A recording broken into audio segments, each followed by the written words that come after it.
முட்டையை வச்சு pan cake எப்படி செய்யறதுன்னு பார்க்கலாம். அதுக்கு 3 முட்டை வச்சிருக்கேன். 200 கிராம் அளவுக்கு அரிசி மாவு, 150 கிராம் அளவுக்கு சர்க்கரை, 1/4 டீஸ்பூன் அளவுக்கு ஏலக்காய் தூள், 10 முந்திரியை பொடிச்சு வச்சிருக்கேன்.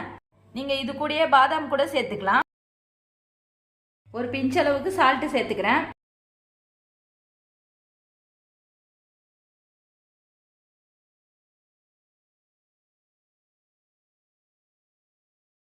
சர்க்கரை சேர்த்துக்கிறேன்.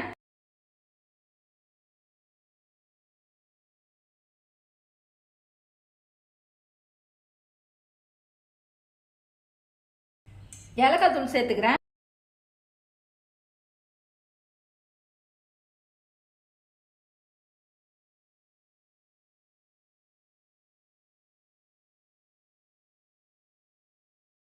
அரிசி மாவுக்கு பதிலாக கோதுமை மாவு கூட சேர்த்து செய்யலாம்.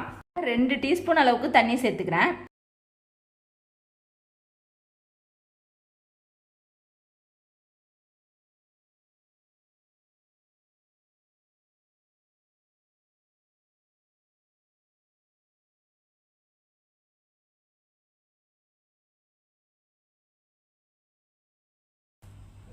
இந்த அளவுக்கு தோசை மாவு பதத்துக்கு கலந்து வச்சுக்கோங்க. 1 டீஸ்பூன் அளவுக்கு நெய் சேர்த்துருக்கேன்.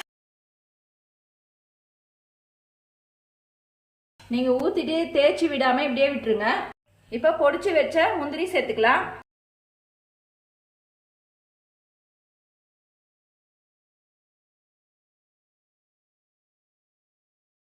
சிம்மிலே 5 நிமிஷம் வெந்த பிறகு திருப்பி போட்டுக்கலாம்.